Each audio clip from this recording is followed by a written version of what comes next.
Hello,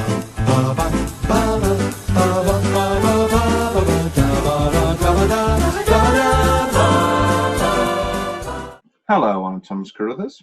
I'm Will Leggetter. And I'm Becky. I think you've earned the right to introduce yourself now, Becky. I think you know the rhythm, you know the pattern. Yes, I say it's only us that get to use our full names. That's yeah. Nobody will ever know my full name. It's so mysterious. It's a mystery covered in a cloak. Where do we stand on cloaks? I've always liked a good cloak or a cape. No capes. No capes. This is true.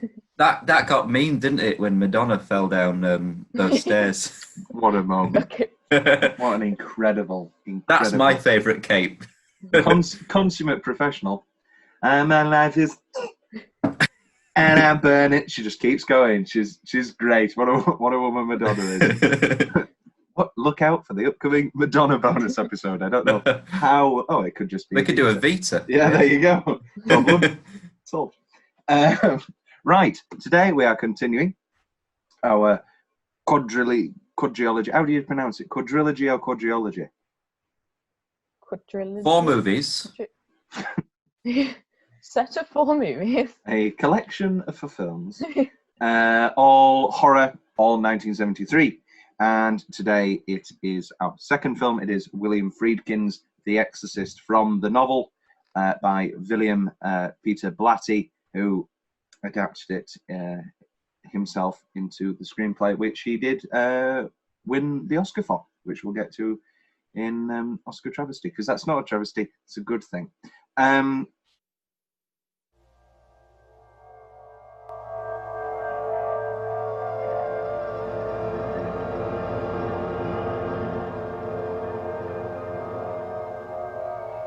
Somewhere between science and superstition, there is another world. The world of darkness.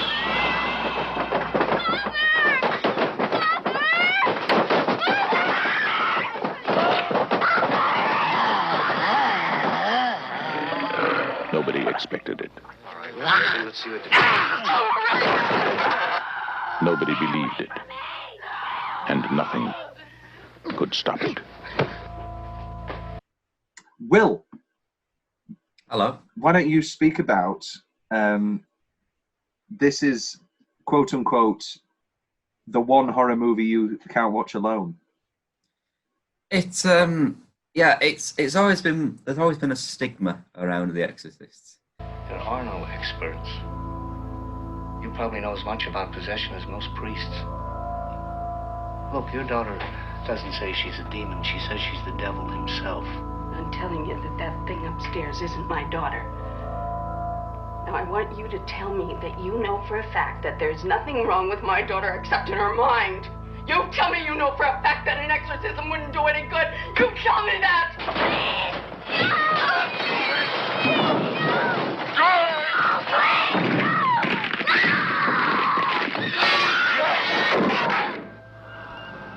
The one hope. The only hope.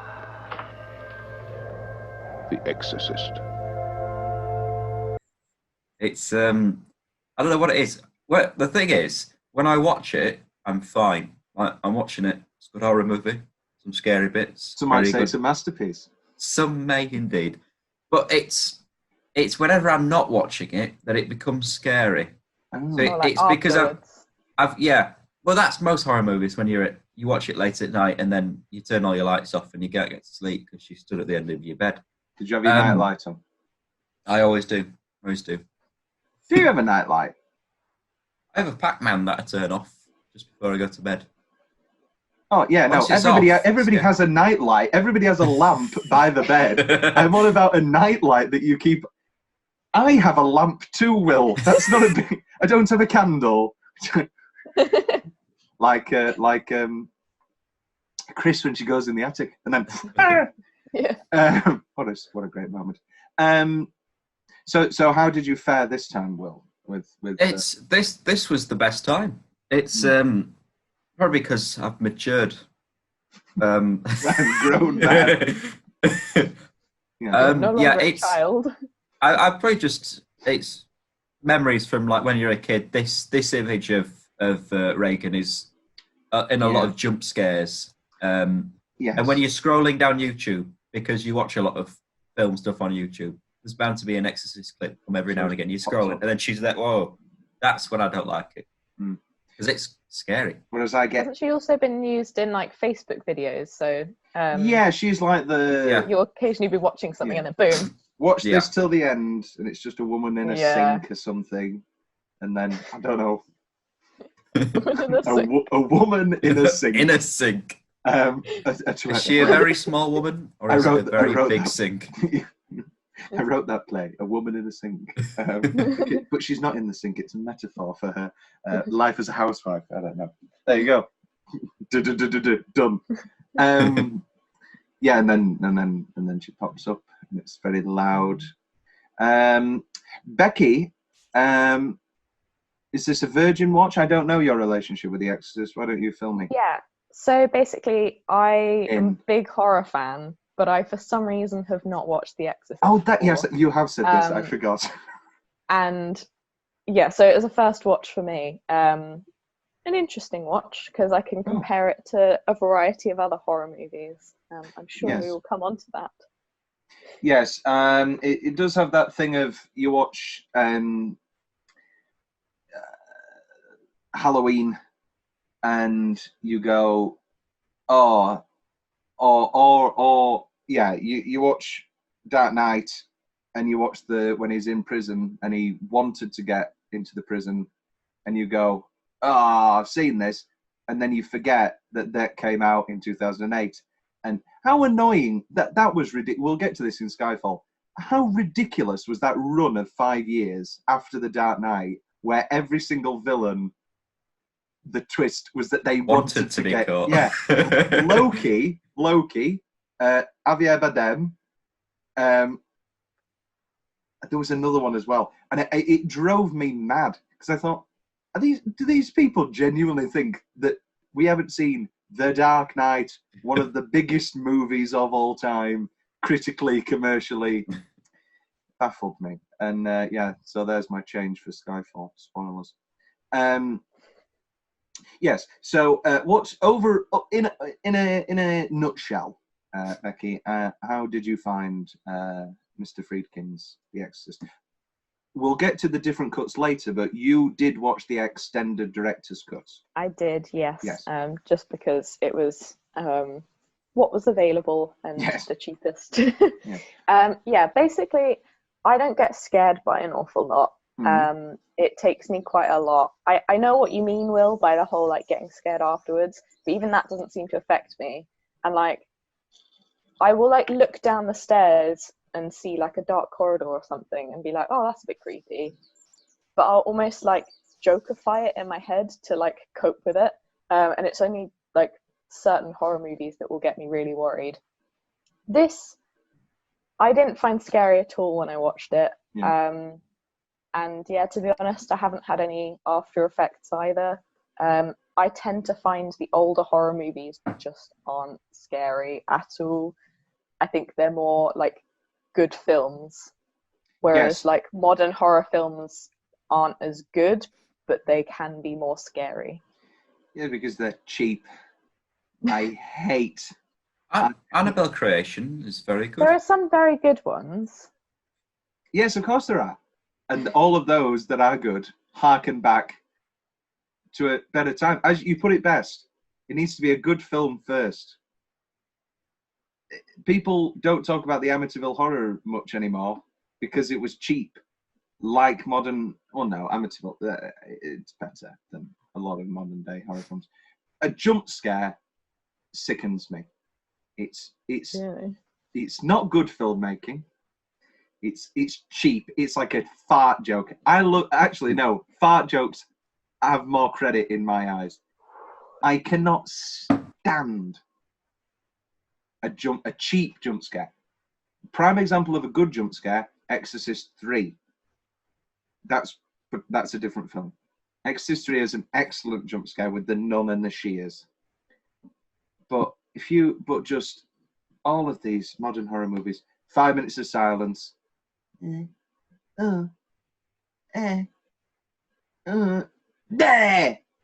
That's not a film to me. It's like a theme park ride.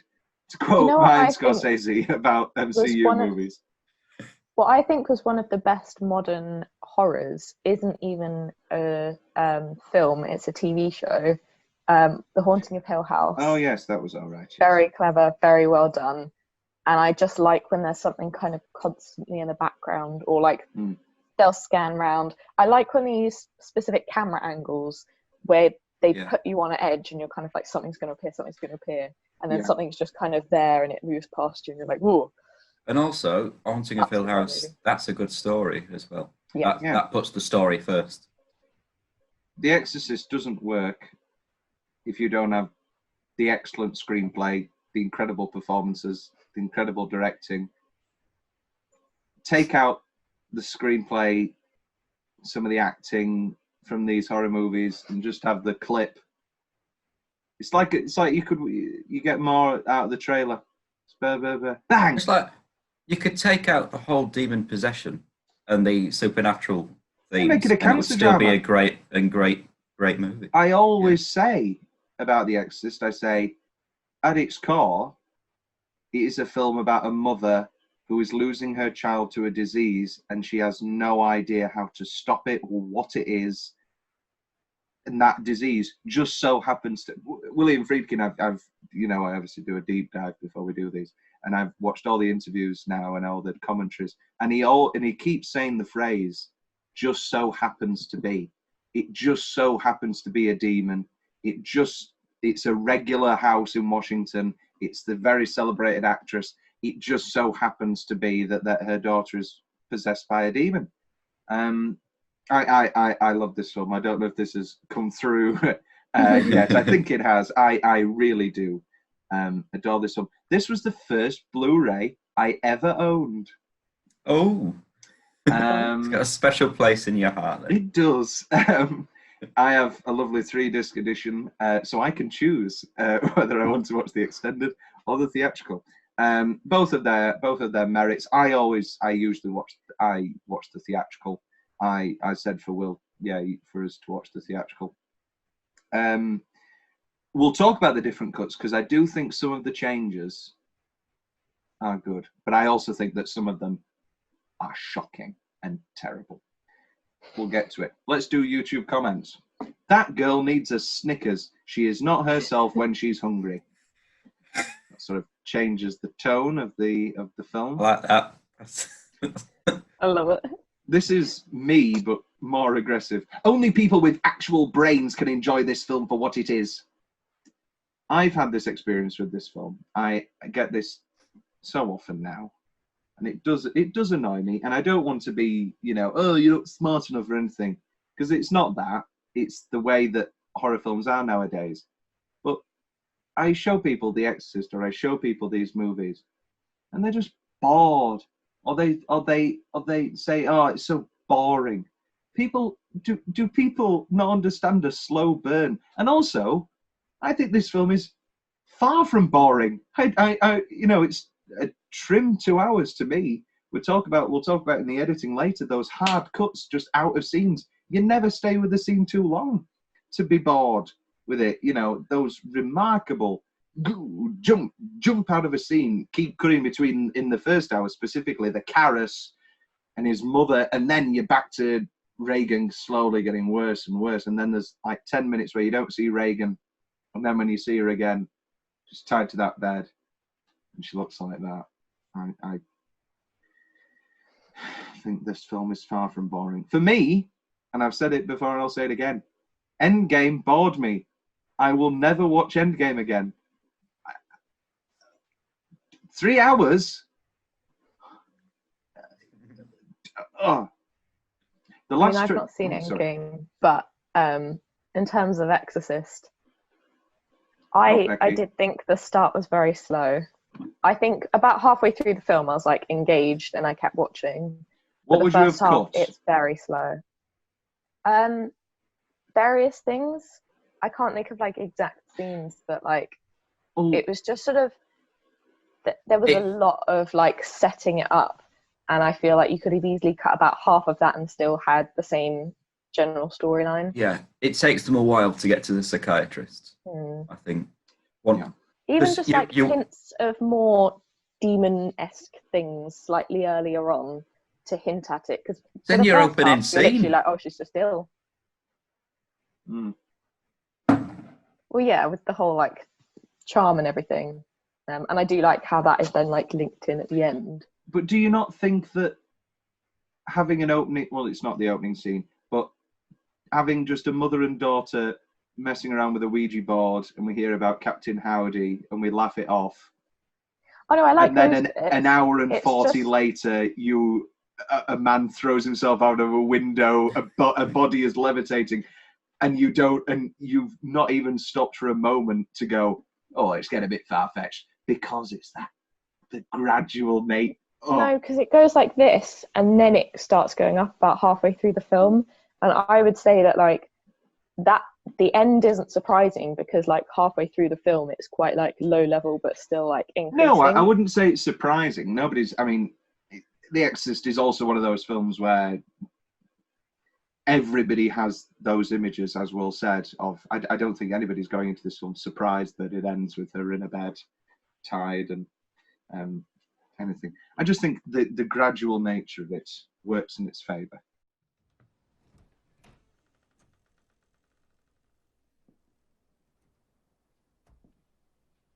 Hello, Reagan.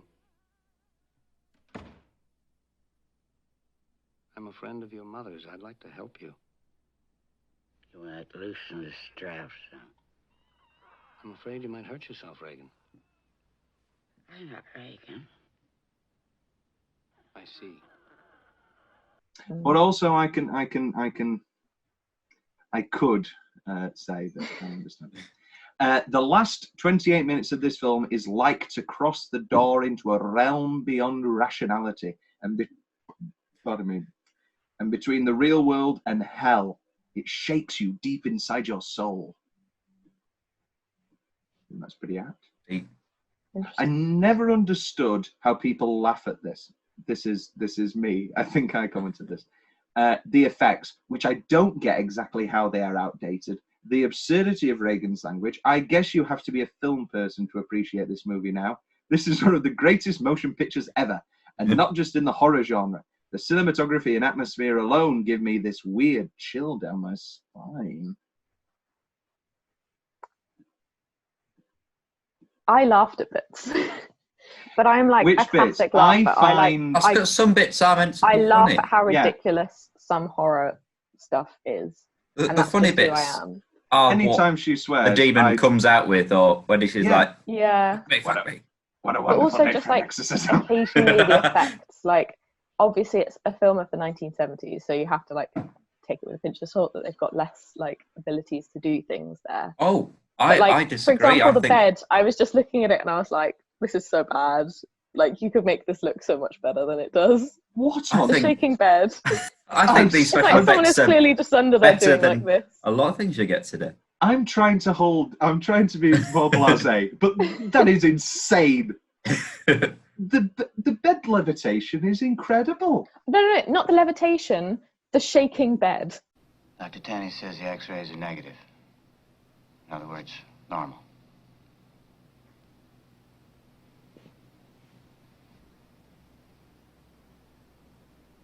You keep any drugs in your house? No, of course not. Nothing like that. Are you sure? Well, of course I'm sure. I'll tell you. Christ, I don't even smoke grass.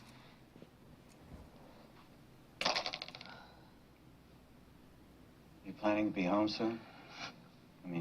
To LA, I mean. No, I'm building a new house. My old one's been sold.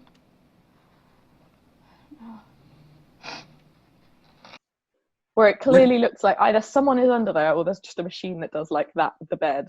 And then they're like, it's a real bed shaking and then rather she than just gets on the CGI. bed and it's like, oh no, it's moving. No, because fucking knocking them about. They gave each other back problems. Yeah, it looks like a roller coaster ride or something. Yeah, but like as Will said, would you really prefer a CGI bed that's woo, and then the CGI dogs, just and better then than the what it was? bed knobs and broomsticks? Or like more of like a sort of side to side like shakiness or something, rather than just like a woo. It's not a woo. She's going mental. Anyway, my mum watched this when she was under the age of 10. She says I can't watch it until I'm 14. Oh, so that means her mum This is is at another least. interesting thing. That like I find the horror movies of the 1970s, 80s were all classed as like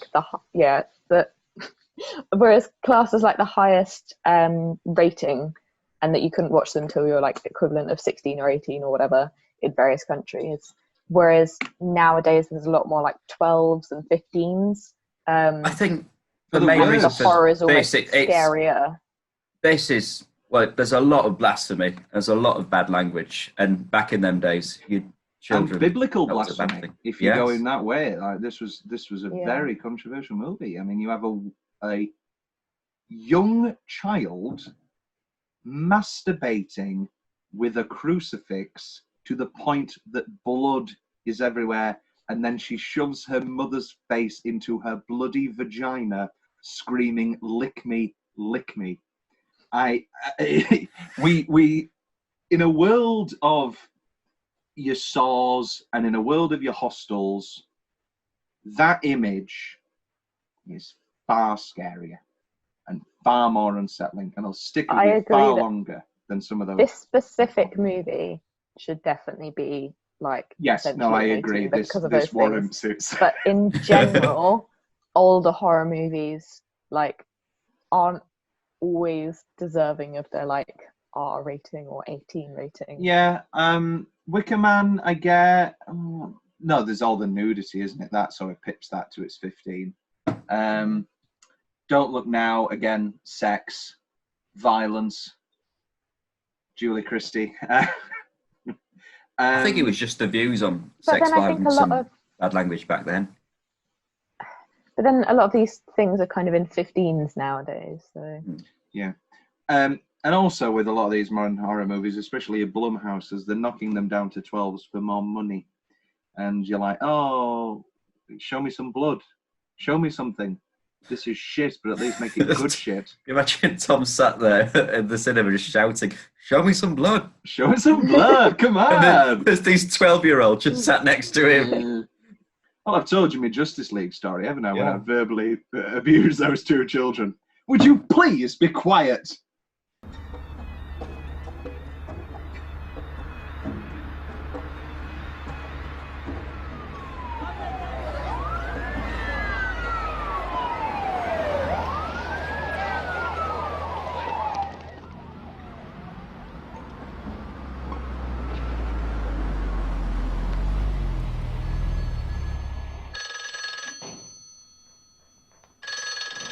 Hello?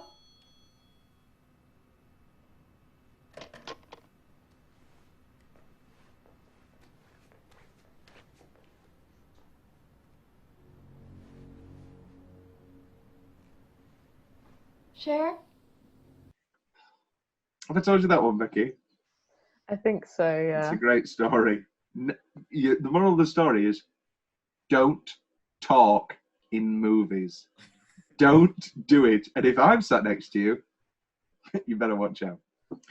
I've seen The Exorcist about 176 times, and it keeps getting funnier every single time I see it.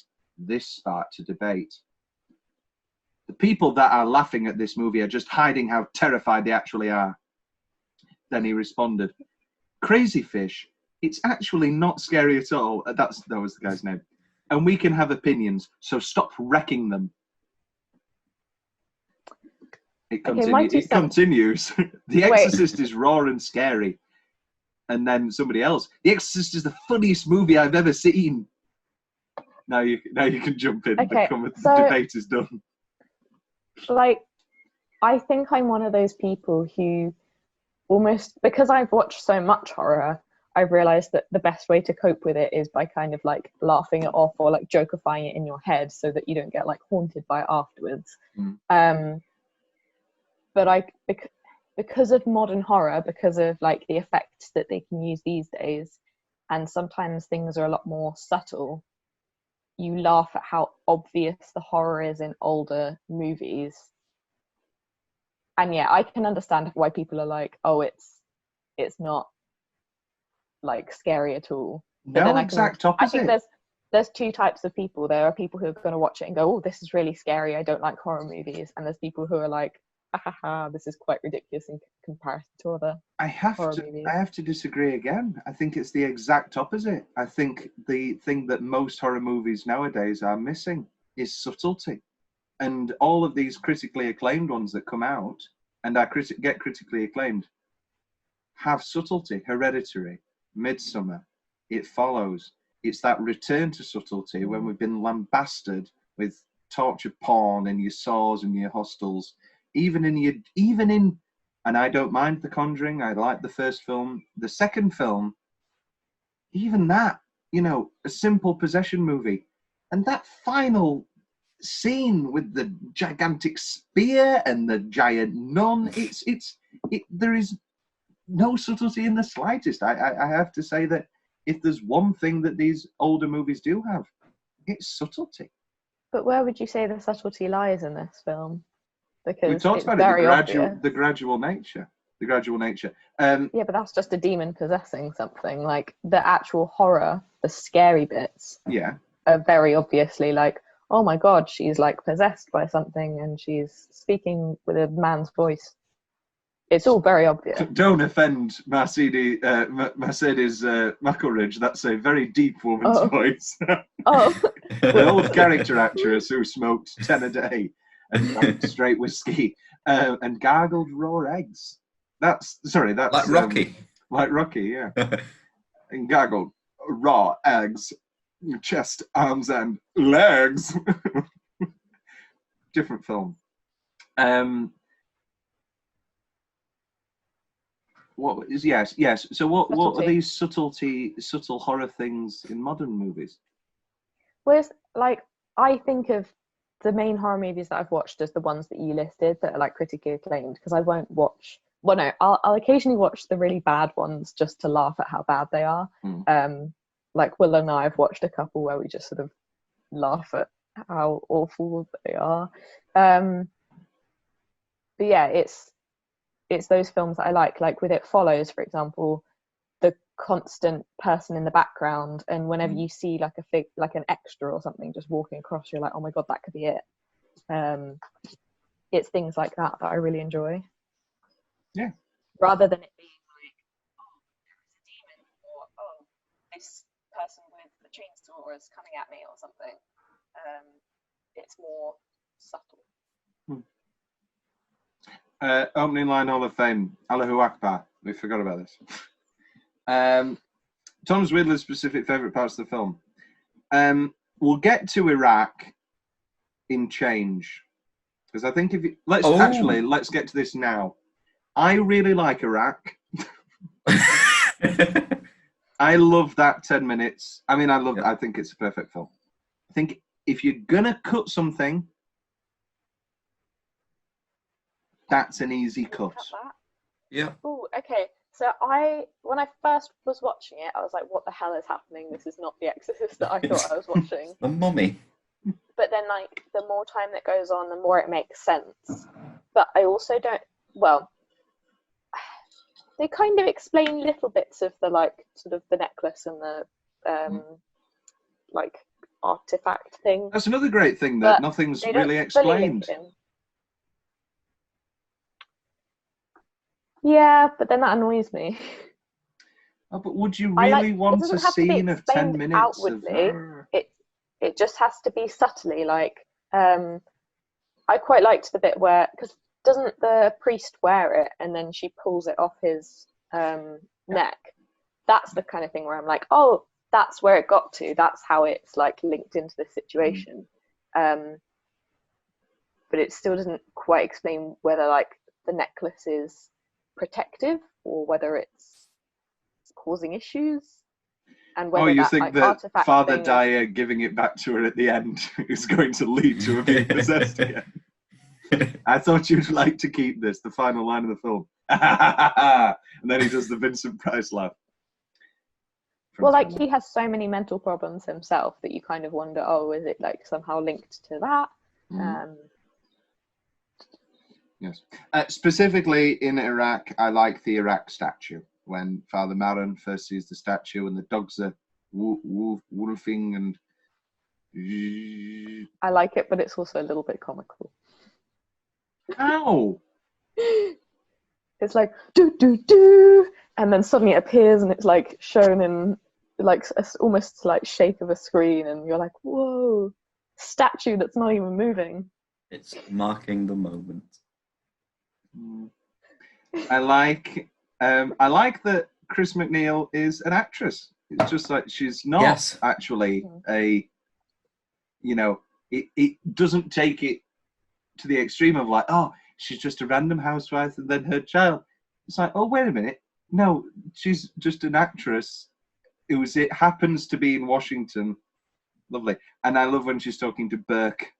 And she's, I don't understand. And he goes, well, shall we summon the writer?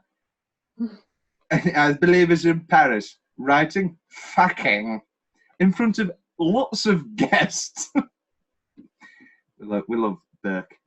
I do like that scene as well, how like they use the movie cameras in the background and it's almost like you feel like you're on set. I always think about when they use behind set.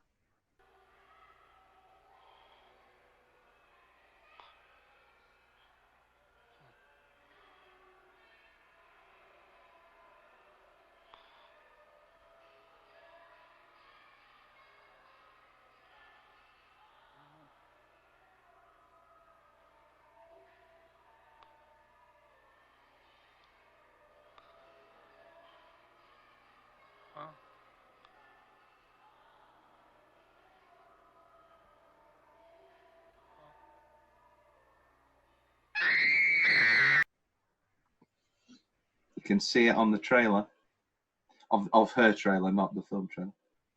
Crash Course. That was it, yes. I did notice that yesterday. I love when we first hear Tubular Bells, and then it's not some big frightening scene. It's just her walking down the street. I play that sometimes very early in the morning or late at night on my keyboard because I've got a bell setting. And when everyone's in bed, I'll just play Tubular Bells. I'm terrified. Because obviously that track has now become synonymous with The Exorcist. Many people refer to it as the Exorcist theme. It's obviously not. It's Mike Oldfield's odd experimental half-hour track where that happens, and then he spends 20 minutes talking about bells. But I like it in this film. As we talked about earlier, I love the first mentioning of Captain Howdy. Oh no, Captain Howdy says you can't play.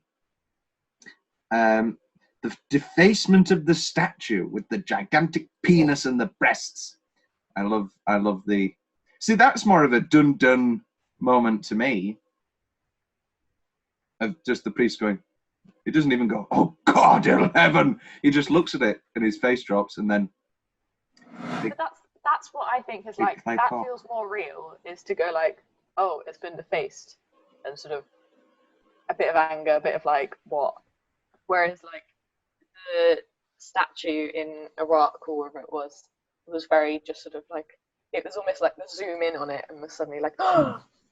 I think that would be another plant moment. That's that sort of thing where you get Nick Cage. Oh, I thought you said another plant of like a twist for the film. No. Specifically, I'm referencing Rose. Oh, Sister Rose. Another plant. Yes, it could come off that way. I love Reagan pissing. I love. We've got a guest. And then that's great in Scary Movie as well. Which one of them that happens and it's great. Is it 2? I don't know. It's not the good one. It's not the good one. I love the flashes of Howdy, not the flashes of Howdy in the director's cut, which we'll get to. But in the theatrical cut, there's just two. There's just in the exorcism and in the nightmare scene and what a wonderful nightmare scene. Carruthers and his mother's just stood there. He's like, mother, and he can't get to her. And you've got the necklace falling and just that flash of Howdy. And it's so quick that you go, did I see that? And then in the extended cut, did you spot all of the little Howdies in the extended cut, Becky? Yes. Bad. Can't decide if it was good or bad. Bad. I've decided for you. That was the only moment where, like, it's almost like a little thing where they're saying, okay, here's a demon moment. Here's another demon moment. Here's another one. And it's like just marking the points almost in the film where you're having a demon moment. But yeah, I feel like they could have been used better, which they probably are in the director's cut. Oh, no, in the theatrical cut, sorry. Because there's only two of them. It's not every other 10 minutes. Yeah. I love the X-ray reveal. Now, I'm not a doctor, but... I'll come on to the whole medical side. I'm very excited by it. I thought you might have something to say. I'm not a doctor, but I think I know enough that looking at those X-rays slowly coming up, I was like, "Oh, there's nothing there." I know there's nothing there anyway because I know that it's the devil. But I love that slow reveal of X-rays of nothing. I love Chris driving home, and there's that odd piece of music that we only hear once. That's a bit more experimental. And she's just driving home, and she just drives straight past the stairs and the police and dead Burke, because who would? It's just, and then she comes in, and then dead Burke, and then she just bangs the wall. Incredible, Ellen Burstyn.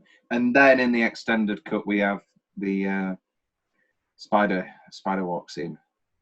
What did you think of the spider walk scene, Becky? I like it. I know the reason it got cut was because they think it was too early.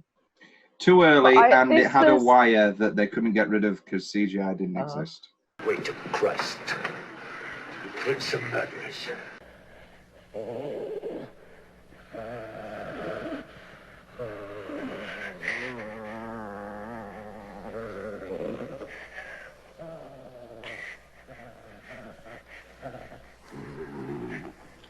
Dime, why you do this to me?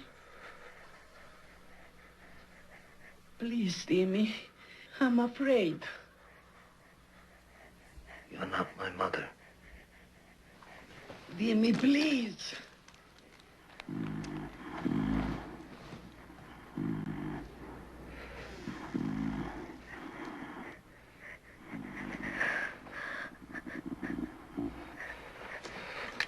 What is it?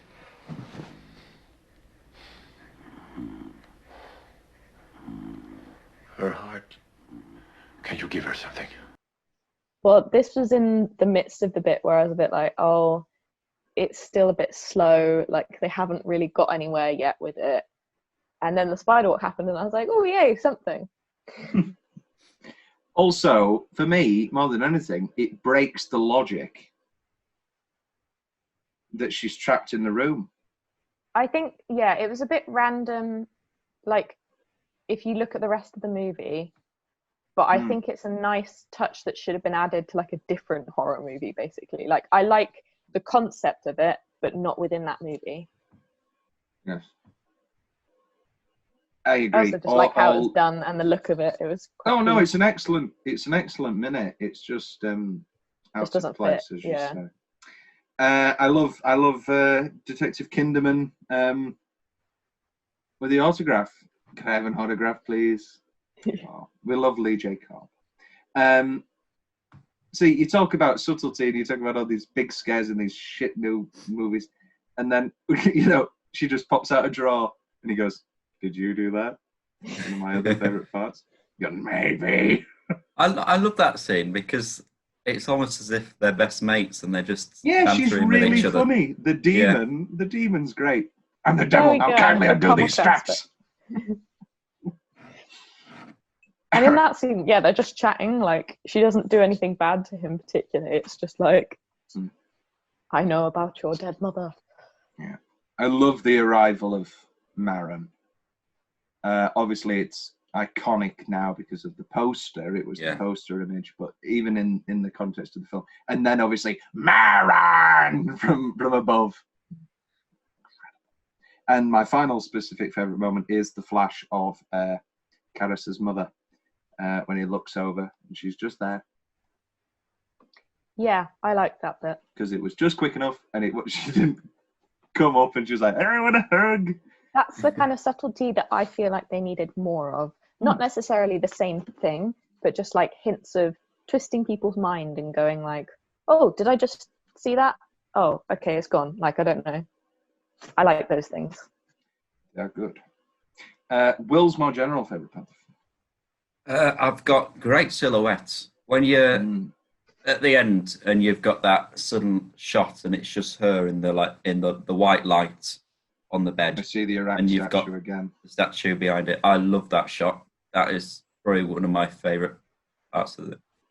And also, it's at that point that you look at Maron and you look at Carruthers' faces, and there's no question anymore that this is just a psychiatry issue. And they go, oh, no. I love the foreshadowing with Burke's death. When they're like, oh, he just fell down the stairs. And you're oh, that's going to happen. And also, again. I love that, obviously, we drive straight past it, and we see her, and she shuts the window. And, what an incredible film. Continue, Will.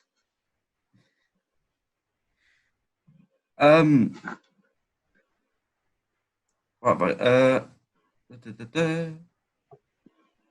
I've written some very strange notes. The crucifix. Are they legible?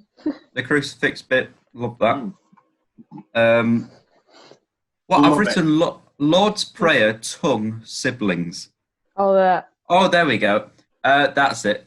The bit when they're doing the Lord's Prayer, starting the exorcism, and then she's just lying there, and there's that shot again of just a silhouette of profile, and she's sticking her tongue out, and it was very reminiscent of you dying of a heroin overdose in Siblings. It was the exact shot. Everybody go to the channel. Thomas Carruthers. It's time for Oscar Travesty.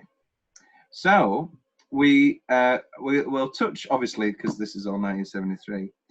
We'll touch on this again when we have the Don't Look Now context, or at least Will does. But it was the Sting year. Now, I love the Sting. I believe you do too, Will. I mean, it's Newman and Redford. Do you prefer Butch? I think I prefer Butch. I prefer Butch. Yeah.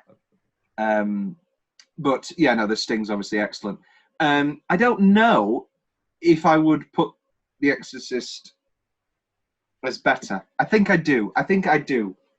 No, actually, I changed my mind. I haven't seen The Sting, but I've heard more about The Sting than I've heard of The Exorcist. Or like not about it, but like people have talked about The Sting. I think my mum and her generation liked your mum it a lot. So I bet you any money it's because of a certain man. And if it's not that man, then it's did Paul Newman not get nominated? Oh, what a shambles! I think that's the Oscar travesty. I think Sting gets Best Picture. I think Friedkin wins Director. That sits well with me. I like it. I like it a lot.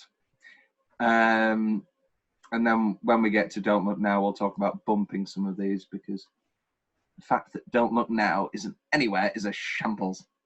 Best actor. I'd say best supporting actor. He's there. Jason Miller for The Exorcist. Nice. He's very good.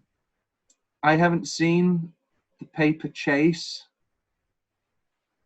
but it's a John Houseman sort of Lifetime Achievement Award, and those never sit well with me, especially not when you've got such an incredible performance in Jason Miller. The real travesty here is, of course, Ellen not winning for Best Actress. She was against Glenda Jackson for A Touch of Class, which is a fine film, and Glenda Jackson does a fine job, but she does not do the excellent job that Ellen Burstyn does in this film. Now, where do we sit on this? Tatum O'Neal, Paper Moon, incredible. There's no argument there. He's a worthy winner. We'll get to this in fun facts. The controversy with Linda Blair's nomination came because originally Mercedes McCambridge didn't want to be credited to add to the mystery of the film. Nobody made any secret that she got brought in to do the demon voice. It came out bigger when the nomination for Best Supporting Actress came to Linda Blair, and because there was the common conception that she was doing the demon voice as well. Now, if little Linda Blair is doing the demon voice as well, then this is the biggest Oscar travesty of all time. But she's not. It is Mercedes McCambridge. Now, I'm not taking anything away from Linda Blair's physical performance, not taking away from anything from Linda Blair's performance throughout the other 60% of the film. But where do you two sit? Do you think this still warrants a nomination, even without her doing? Well, I guess Rami Malek got nominated. Yes, I think it does. I think she's excellent. Yeah, because how old is she in the film? The actor. Oh, must be in her teens or something. Damn it! I'll get it up now. You keep talking. She's just like the fact that she manages to play sort of a normal girl, and then the slow progression upwards. It must have been filmed at different times as well. And like, to me, the voice is kind of just the voice. There's a little bit of voice acting in there with different expressions and things, and it's funny. But to me, the real acting is her like doing all the crazy stuff. So yeah, no, I think she's worthy of it. Friedkin had stated in an interview as doesn't say. I mean, you can find out. I know we could figure it out, couldn't we? Fun fact: Mike Nichols turned down the role of. Turned the project down specifically because he did not believe a 12-year-old girl was capable of playing the part, as well as handling the likely psychological stress it would cause. I guess she was 12. 12, 13. Oh. Well, there you go. It's very impressive. Again, my child actor argument. This is a child actor. Oh, you think this is bad? No, this is very bad. Very good. This is yes. Oh, you give good. More credit to any child acting performance that isn't just terrible. Yes. Yeah. I can see that. It's a lot harder for kids to be very good, and she was very good. She was very good. William Peter Blatty won for The Exorcist. I looked up the Oscars before, and I think with that knowledge in hand, I really noticed the screenplay this time. And I think you could sort of look past it, because I mean, I've looked past it myself many years. I've always known that it's very well written. You can just tell. But really watching it this time and, you know, noting the scenes and the script and the dialogue, this is an exceptionally written movie. Whether it's as good as The Last Detail is up for debate. Robert Towne is sometimes called the greatest screenwriter of all time. I don't know if that is true. He wrote Chinatown and The Last Detail, and they're both excellent. I don't know if it is really the best. Anyway, but no, I think The Exorcist, rightly so, wins. I believe this was before any, The Sound, without a shadow of a doubt. This was before any special effects Oscars. On the note of sound, I find it very interesting that at least a large proportion of the first half of the film, there's no music. It's purely just like the sound effects of like whatever they're doing, like walking along the street or whatever. And I found that very interesting because it sort of puts you on edge slightly. You're like, oh, why am I not hearing music? I'm so used to hearing music in this sort of situation. See, that's yeah, I like it in this film because that's a pet hate for me in a lot of sort of 70s, 80s movies, especially a lot of the Bonds. Like you get your big car chase sequences and stuff, and you've got no music. It's just the sound of the cars going, and it's just a bit. Give me some action music. And then talk about refreshing. Now there's not. You look at these, these fucking Marvel movies again. It's just wall to wall music, and you miss those moments. And then you watch Dark Knight, and there's that whole lorry scene with the bazooka. Not a single drop of music, and and then suddenly you're like, there's no music. This scene feels weirder. It has an odder, and then it fantastic. It's a bit good, is Chris, isn't it? It's great. And this is when you're dealing also with one of the better scores of recent memory, Hans Zimmer's music for the Dark Knight trilogy. Dark Knight and Dark Knight Rises, he used a lot more of the same themes. We completely jumped best 10-minute stretch. Do you physically attack people you work with? There have been occasions. You slapped people before, haven't you? Yeah, well, a priest in The Exorcist. He was not an actor. He was a priest. And it was 4 o'clock in the morning, and we were freezing. And he had to give the last rites to his friend who had just plunged from the top of a flight of steps. And the crew was there and freezing, and we did about 25, 30 takes, and he wasn't getting it, and he couldn't reach the emotional point. And I had read that other great directors had done that. John Ford, George Stevens had done that. Whack. Yeah. And I first asked, I took him by the shoulders, and I asked him if he loved me and if he trusted me. And he said, I do, Bill. I said, okay. And I told the cameras to get ready, and I hit him as hard as I could across the face. And I said, roll it. And he went right into the scene. The shock of it, the shock brought forth the tears. And afterwards, he embraced me and thanked me. Will, do you want to start us off? The Exorcism. Yeah. It's The Exorcism. Yeah, agree. It's The Exorcism, yeah. It's The Exorcism, but I think it lacks subtlety. Special mention to the first time Carruthers meets Reagan / like the devil. Yes.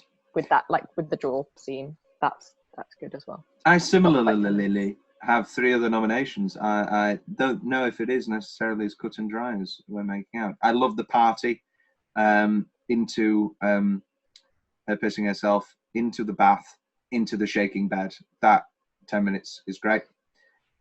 Oh, stop it. I sort of, it's odd. In my head, I look at Ellen Burstyn's costume, and that's how I know what the next scene is, because I'm like, oh, blue dress. Okay, so that's shaking bed. Mr. Miyagi, look at that. Hey, dead fly. No. No, I'm kidding. Yes, and then when she's wearing that cream jumper, and the little scarf, I'm like, oh, lick me. So I just know. And then when Chris finally goes to Father Karras, or rather Father Karras meets, and then that line that she half swallows of, well, how would you go about getting an exorcism? And his face drops. It's really good. Will's favourite building on set? I like the opening in northern Iraq. Yeah. Iraq. Northern Iraq is the credit. I love it. It's just because I love Indiana Jones and the Mummy. I like that sort of setting. I was very obsessed with archaeology as a child. Me too. Very strange. Yeah. I really wanted to go into archaeology for ages. Time team. But then you realise there's no money.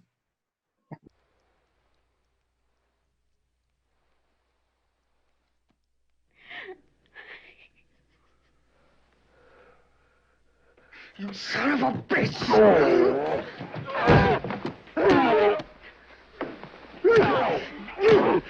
Take me! Come into me! God damn you! Take me! Take me!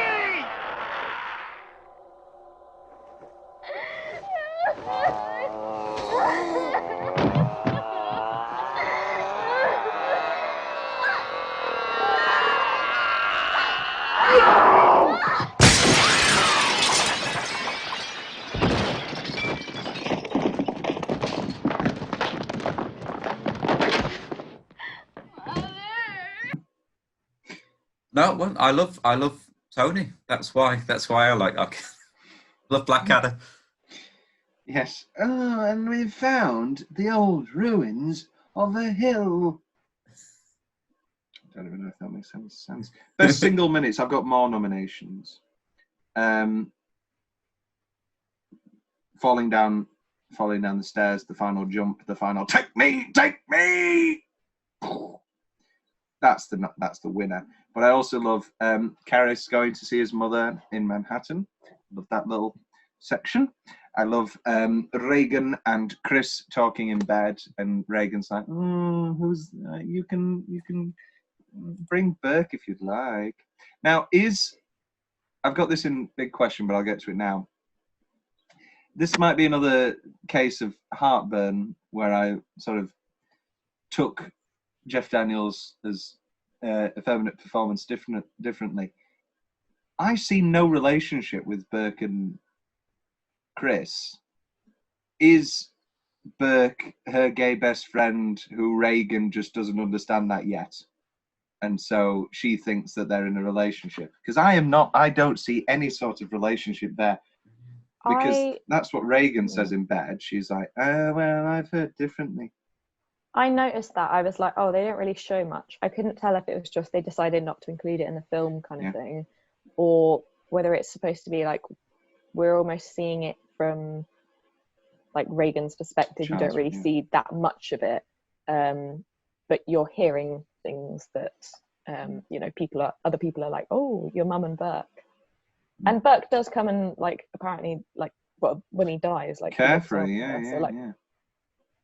he's clearly there. And then I loved also another thing that we've not talked about, the absentee father.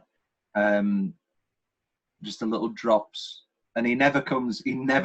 Whether it's we never find out whether or not Chris has actually told him the extremity of what's happening, and he really is the worst father in the world, or whether or not Chris is keeping it secret and is trying to handle it or trying to prove to herself that she can do it on her own. We do not know. I do like the representation of the single mother in this film. Yes. I think I like that, particularly of the time. Ellen Burstyn, the patron saint of single mothers on film. She won her Oscar for playing a wonderful single mother in the marvellous Scorsese film Alice Doesn't Live Here Anymore. So it's just another prime example of just people not being educated when they, Scorsese never has good women. Scorsese is terrible. He has no women in his films. Oh, yeah, let's just ignore the film that he made entirely just about a single mother that won Ellen Burstyn her Oscar. Don't even get me started. Somebody dared to say to me the other day that, I say the other day, it was last year, that that Woody Allen's like women characters are like misogynist, not themselves, but like that all of his... This is one of the most insane comments ever made. He has led multiple, I think it's 4, Penelope Cruz, Diane Weiss twice. Well, it depends so it depends how you count it. Annie, Diane Keaton won for Annie. Anyway, because he writes such incredibly... Oh, and Cate Blanchett for Blue Jasmine. And Tarantino's Mira Sorvino for Mighty Aphrodite. These incredible women characters that Cate Blanchett and people like Jenna Rowlands, some of the greatest actresses of our time, don't get paid what they would normally get paid for a movie just to do these wonderful scripts that he has written for women. Anyway, and then I've put... My favourite minute. Yeah, I've got 2 more. I've put Crazy Room 1, Crazy Room 2. So Crazy Room 1 is the bed. No, sorry, not the bed. is her wailing up and down when the two doctors have come, and then Crazy Room 2 is fuck me, with the crucifix, and then the wardrobe. Before we started to make the film, did you do any preparation aside from obviously studying the script and connecting with the character? What sort of preparation did you do for that? Well, first of all, I read the book. And then, if you'll recall, Mr. Friedkin, we had a very long time before we started shooting.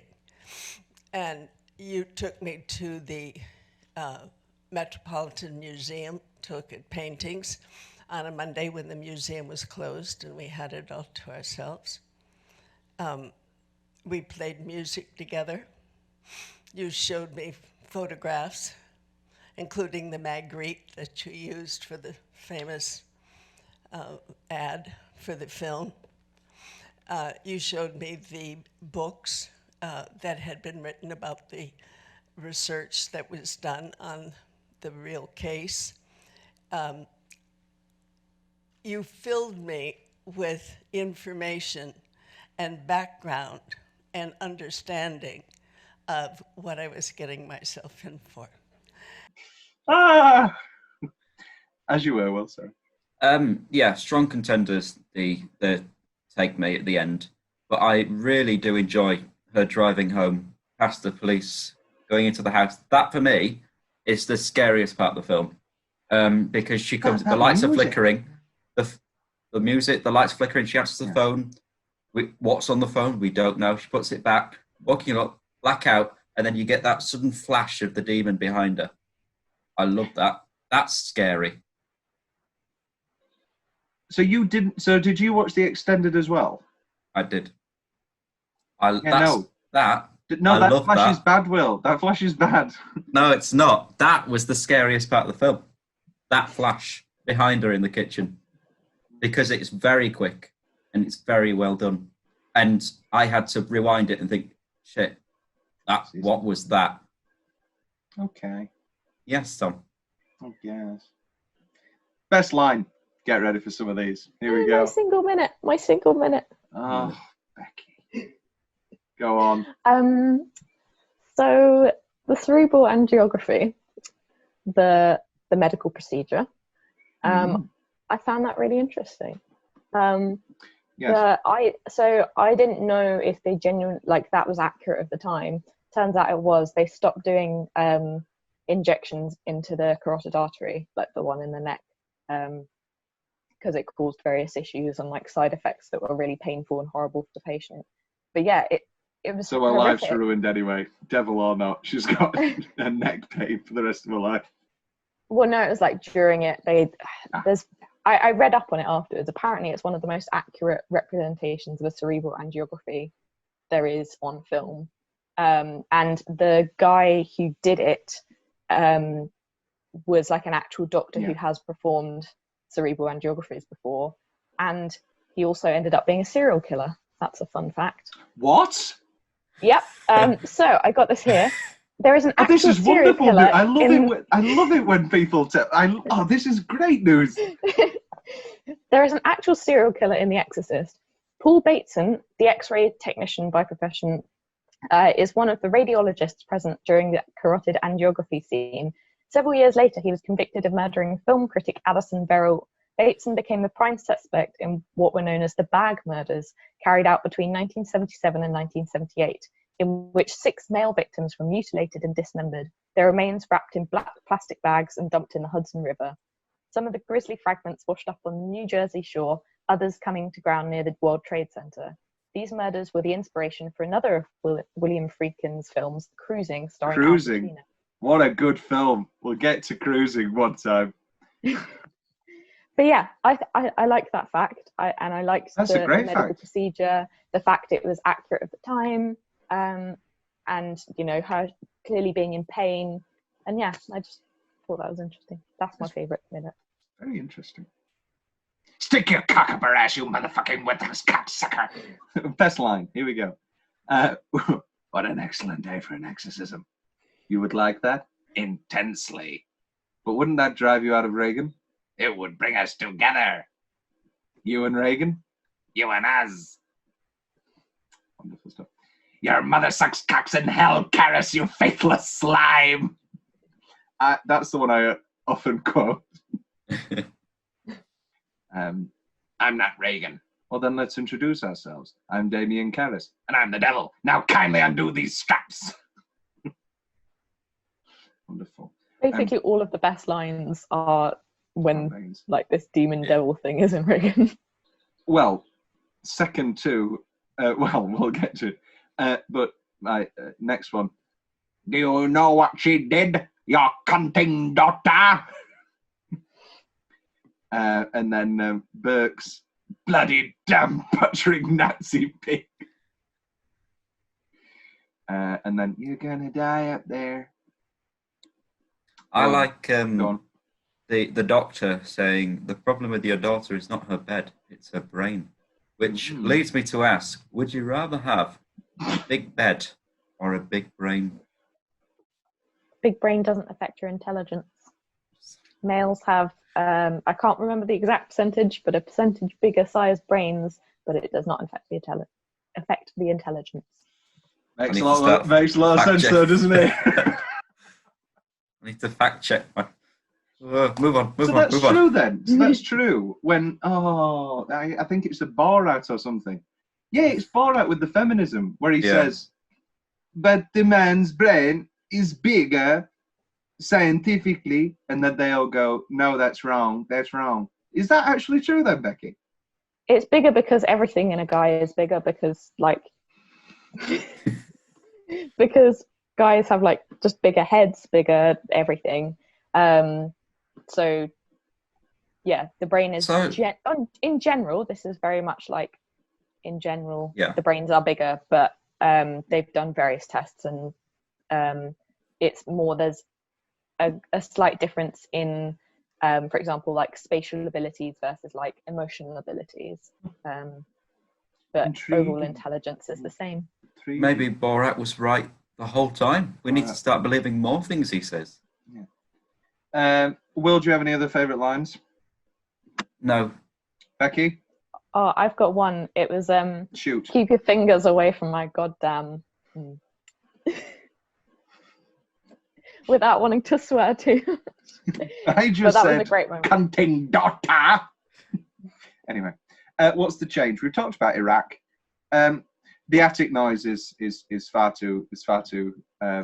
It either also needs to be gradual, because there's no way that she thinks that they're just rats. They are the biggest fucking rats in the world if she thinks that that's just a rat. It sounds like there's a dog up there. And then I like how that's presented though, as like she's sort of pushing it down like, oh, I'm sure it's nothing, because that's kind of what like most mums would do. They'd be like, oh, there's a bit of a noise, that's probably like rats or something. Oh, just go sort out the rats. There is no rats. I cleaned. There is no rats. I watched that this morning. You Nazi bastard. What a great scene. I've written demon flashlights. There's just too many of them, especially the one where they walk into a room and just as they open the door, there's that sort of grotesque gargoyle flash. Yeah. What's that all about? That's why you need to watch the cut, the theatrical cut. There you go. Your change has been solved for you.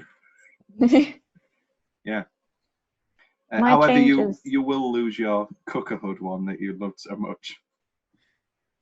Yes. My changes are the slow start, just like cutting scenes here or there, just to make it like slightly shorter. This also leads into. Sorry. No. Watch the theatrical cut. You've got 7-10 minutes cut out right there for you. Is it? Yeah, it's extended. It's 10 minutes longer, the director's cut. However, those are the bits later on, aren't they? There's the big scenes, the big changes are the staircase scene, which actually is the one thing I really enjoy with the director's cut. That's why I watch the director's cut sometimes, because I mean, I also love in the theatrical cut that it's this big exorcism, and then it just hard cuts to those two men there, and then they just both look deflated, and then Father Marin just goes, "I need to go to the toilet," or whatever he says. However, I do like that scene back. That conversation, yeah. Does Friedkin's problem with it and why it got cut was because he thinks it spells it out a bit too much, and in a way I agree, but it's also a very well acted, exceptionally written scene. I interrupted you, didn't I, Becky? Yeah.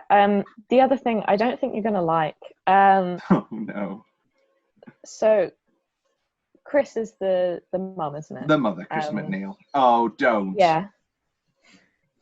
So it's just the fact, like, I think that she is in her right to be like emotional about the situation and angry at the doctors, but she goes very suddenly into it. Surely. And it's always the same. And for me, that's not great acting. It was the fact that she goes from being like, okay, I'm listening to what you're saying, to why are you doing this, and just like emotional.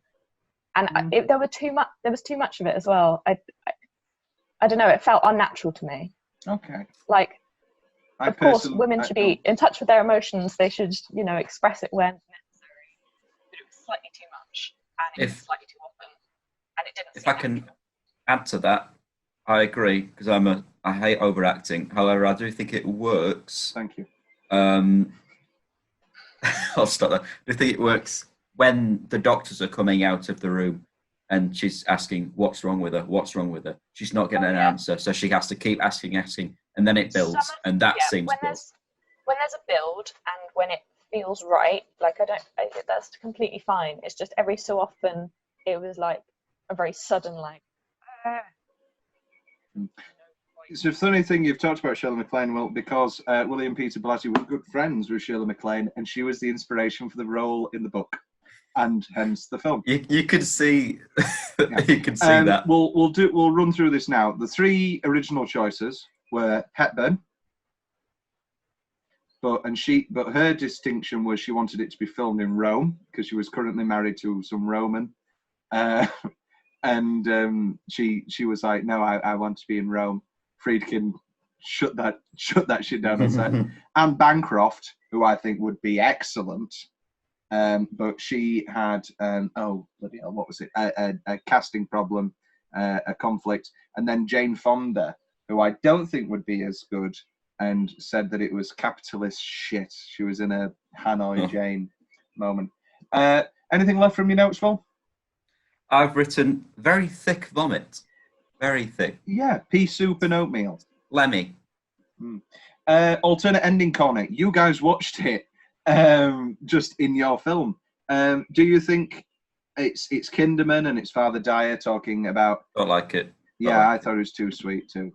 I thought, far too you sweet. might like it because it's all about Casablanca, but... Yeah, I do. It's a nice scene, but I'd much rather it be a deleted scene. I like it, but I don't think it fits. Yeah. Or it could have gone... I don't know, it doesn't really work with the storyline, but it's almost something that you should have like just before the end rather than the end scene. Yeah, but it wouldn't fit in the storyline then. Yeah, they walk off, and then... Because the family have already gone by this point. They've gone. I just think the theatrical cut's ending of Father Dyer... What, with him just walking towards the camera? No, in the theatrical cut, it's Father Dyer just looking at the looking down the steps. Yeah. That's a good end. And then it just like fades to black. It's great. A few fun facts. Here you go.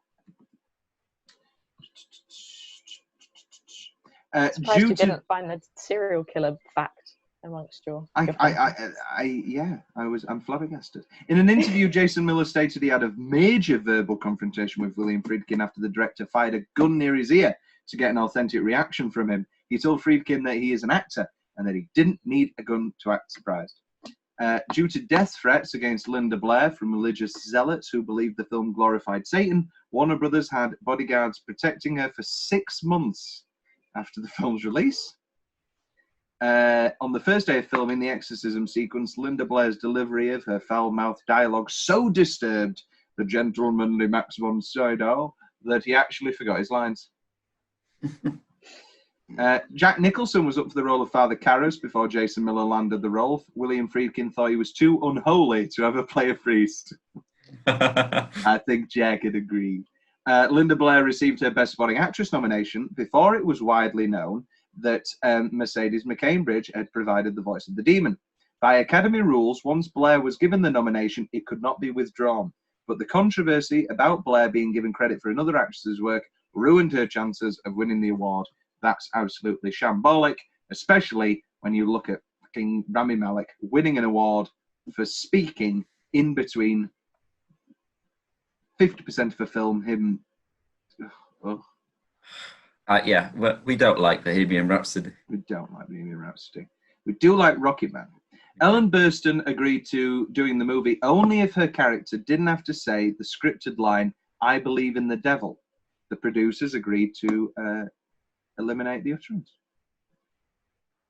Though often cited as one of the most shocking scenes in cinema, the crucifixion masturbation scene was actually greatly toned down from that of the novel. In the source book, the scene is much longer, gorier, and sexually explicit, with Reagan suffering a broken nose, butchery of her genitals, and then orgasming.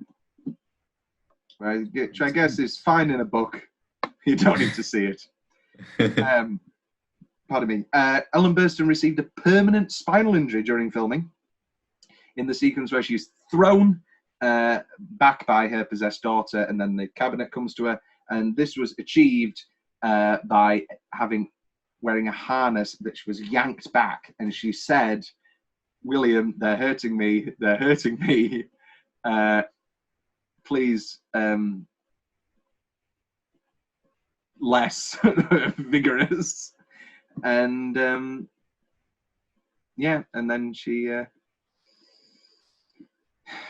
Friedkin just yanked her properly. And what also, kind of spinal injury is it? It doesn't specify. I know that's right up your alley. And also for the scene where Father Dyer is with Father Karras' body, you can see his hands shaking. That's because the scene wasn't going well, and William Friedkin said to him, "Do you trust me?" And he said, "Yeah, I trust you." And he belted him with a massive slap across the face. Different times. What's the change? We talked about Iraq, and we've done what's the change. Yeah. Tom's big question. Who defaced the statue? Are we to presume it was Reagan? Because it is the clay that she was playing with before. I think it was thinking about the main guy. What's it? Father Karras. The one who dies. The one who Damien. That's him. Yeah. Damien Karras. Because he doesn't believe, does he? At the beginning. And that's his way of trying to get out, because he's looking for an exit out of the church. And maybe that's how he does it. He leaves his name. We've got a job for you, Damien. What about the statue? Do we not want to have a look at the statue? No, there's a girl who's possessed. What happens to the investigation into Burke's death? Does Reagan get is Reagan found guilty of the murder? Well, murders, plural, after Father... Well, no, we can say that she didn't kill Father Marin. That was because of his heart. That was because he had heart problems, as is subtly. Oh, no, not Marin. Karras. Yeah, when he jumps out at the end, because, technically he's doing that to protect her. Yeah, that's just... And, it is suicide.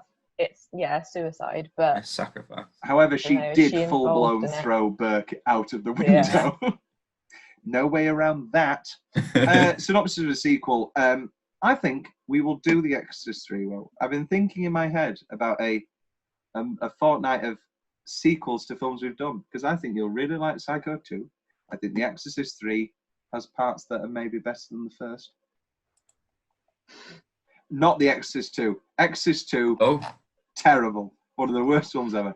And Exorcist 4 and 5 are basically re-edits of one film that just bombed, and then they added deleted scenes and Stellan Skarsgård, and they're terrible. No. Exorcist 3, however, is excellent, and it's like a murder mystery, and it follows. They've both been recast, but Father Dyer and Detective Kinderman are best friends, and they they still go to the movies, and a really, really, really good film. Closing line of fame. I thought you'd like to keep this. Lovely. Will, do you have any final thoughts on 1973's The Exorcist? Yeah, I think continuing on our epic journey, trying to find the best staircase fall in all the movies. This one tops it. This is a common theme throughout our podcast. This is the best. This is currently the winner.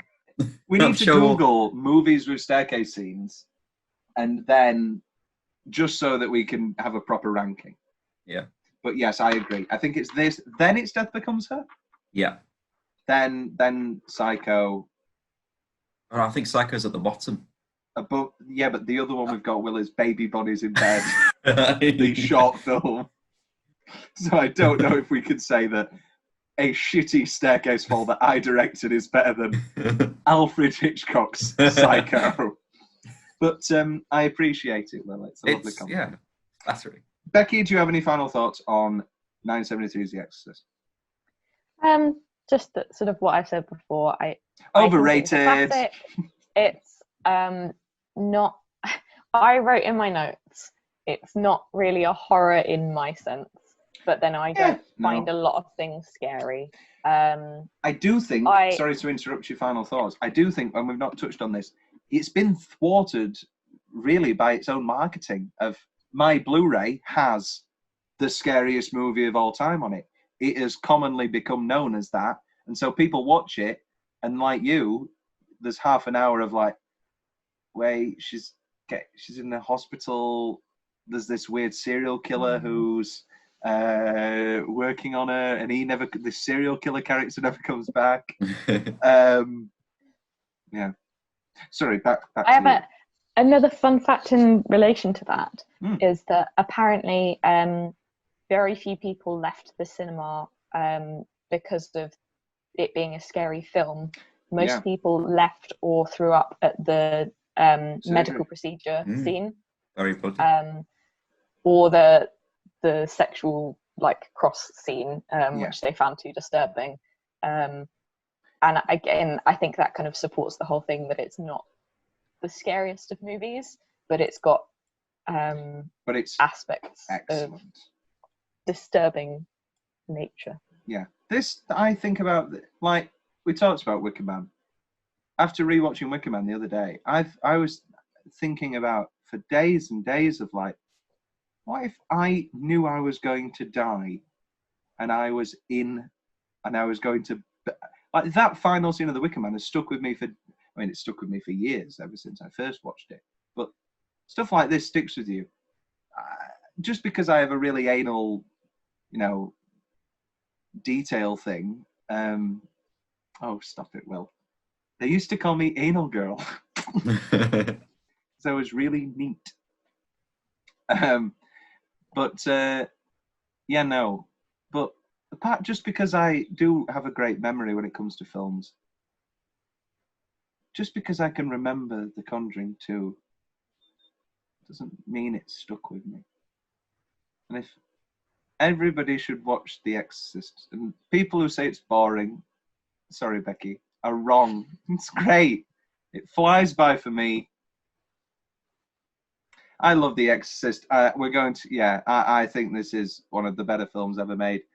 Me and Will have the conversation after we finish our fortnight of 1973 horrors of what we think is the best of these four. I don't know where you're gonna lie. I actually don't know where you're gonna lie. Next up on this is Theatre of Blood. A bit of a change of pace. It's a black comedy. It's a comedy horror. There's no scenes of masturbation with a crucifix. Becky, it's been an absolute pleasure having you. Thank you for having me as always. And Will, your mother sucks cocks in hell. Yeah, that was a very dark way to end. And we're still recording. Yeah, we are still recording because I don't want it to end like that. How else would it end? The sow is mine. What's your Will? What's your favourite Reagan line? And then I'll say it in a James Stewart voice. Keep your hands, keep your fingers away from that. Goddamn. It's a wonderful day for an exorcism. What about that? It's a wonderful day for an exorcism. Do you know what she did? Your cunting daughter. Dabba dabba dabba da da ba ba ba ba ba ba ba ba.